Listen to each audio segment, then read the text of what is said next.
Good morning and welcome to this week's Sunday drop-in with Croes-y-Parc Chapel, and we're really pleased you could join us as we take 10 minutes to just pause and reflect on the things of life. Here's the deal. We're all pretty smart. I mean, this is the information age. We finally arrived and now ooze with intelligence. However, it wasn't always like it is today. About 2,000 years ago, a guy named Ptolemy thought that the universe revolved around the Earth.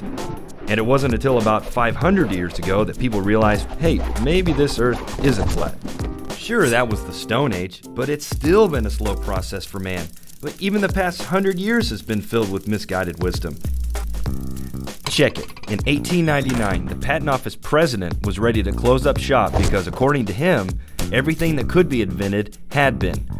Gosh, I can't think of anything that's been invented since then. Let me think. Anyway. Or how about Wilbur Wright in 1901 saying man would not fly for 50 years?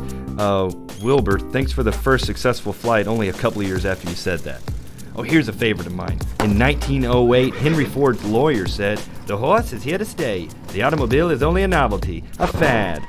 Wow, you got two things wrong in one quote, and undermine your client's work. That's impressive. Well, you know this one. A technical journal said, and I quote, "The Titanic is made practically unsinkable," except for the fact that it sank. That last part was me, not the quote. Or how about when Henry M. Warner of Warner Brothers asked a doozy? He said, "Who wants to hear actors talk?" I'm like, everybody, unless it's a Keanu movie. Or this, the father of radio said in 1967, "Man will never reach the moon regardless of all future scientific advances." This quote became garbage 2 years later.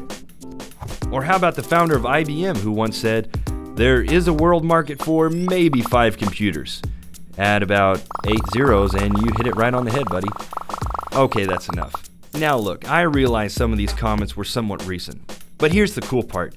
I think the tide has finally turned and we have reached a state of enlightenment. Because honestly, we're stinking smart. Now, it is okay to say that man has all the answers. I mean, hey, what's that? Wait, hang on, I can't read this backwards. Let me see. What? This is ridiculous. Hey, who put this here? Hey, Tony. Well, go find out. This is crazy, guys. Is this a joke? No, of course I'm mad. This is ridiculous. Oh, yeah? Well, we'll just see about that, won't we? Uh-huh. Yeah, I'm out of here, pal. Hey, move. I'm gone. I am gone, man.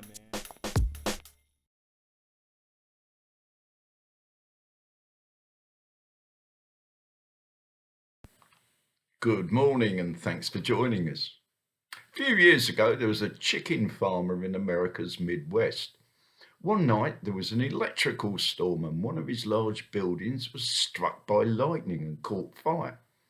Miles away from the nearest town, he fought the flames himself all night, but was unable to stop the fire engulfing the rest of the complex. By the time the sun came up, the whole place was a smouldering ruin. Thousands of chickens had died. He'd lost everything. He wandered, shell-shocked and exhausted, among the debris of his life's work. And he came upon the charred remains of one of his most productive hens.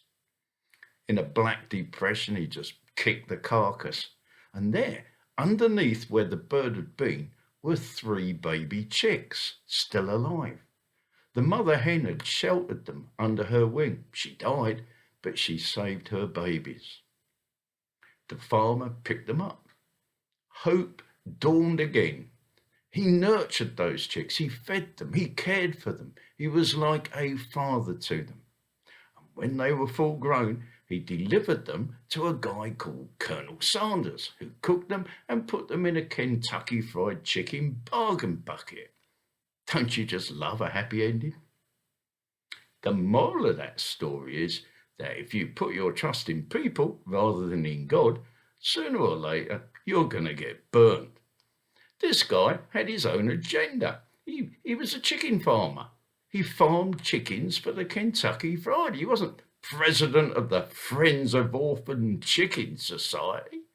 He wasn't from the Domestic Fowl Welfare Inspectorate. He killed them for a living.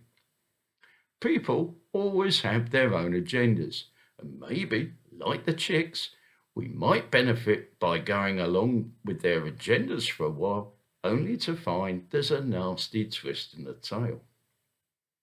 Over the last few years, we've seen fake news on social media, conspiracy theorists and scam phone calls and emails flourishing.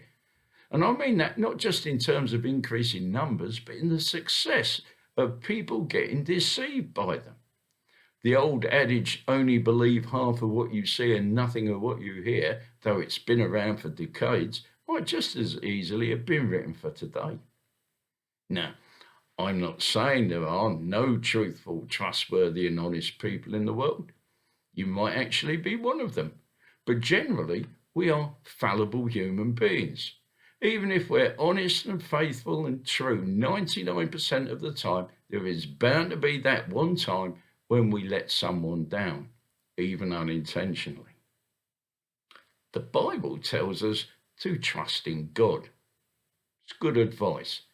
People can be somewhat less reliable. God bless and stay safe.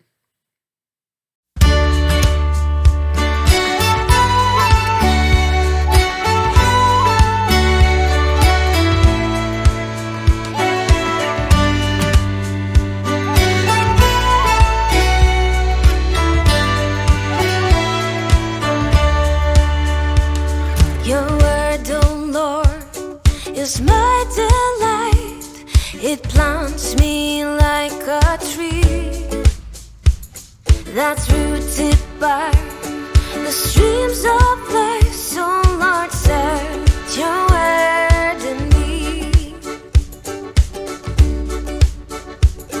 Your word, oh Lord, it lights my way, and by this light I see. It guides me in every step I take. So Lord, set your word in me.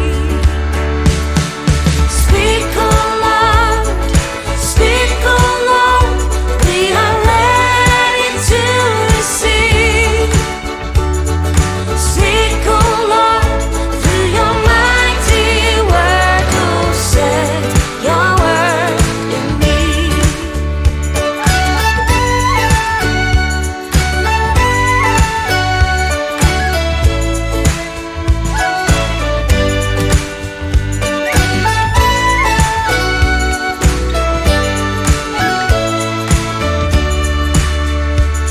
Your word, oh Lord, renews my mind with truth that sets me free. And in this truth I am sanctified. So Lord, set your word in me.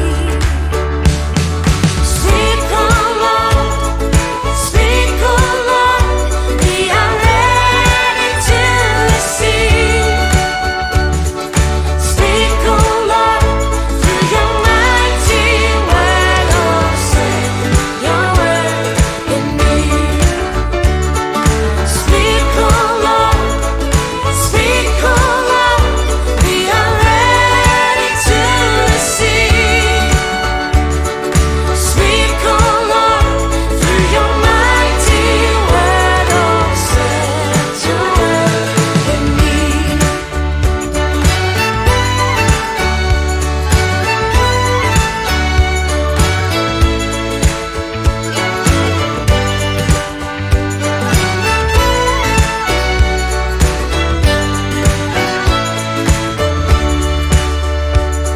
Your word, oh Lord, is my delight.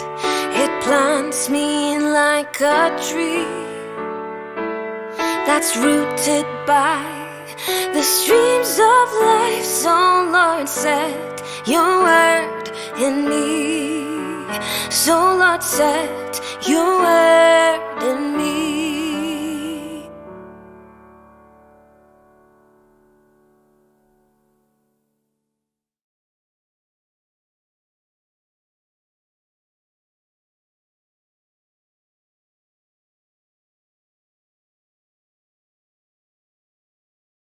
Thank you for being with us today, and we hope you'll be with us again next Sunday. Until then, God bless.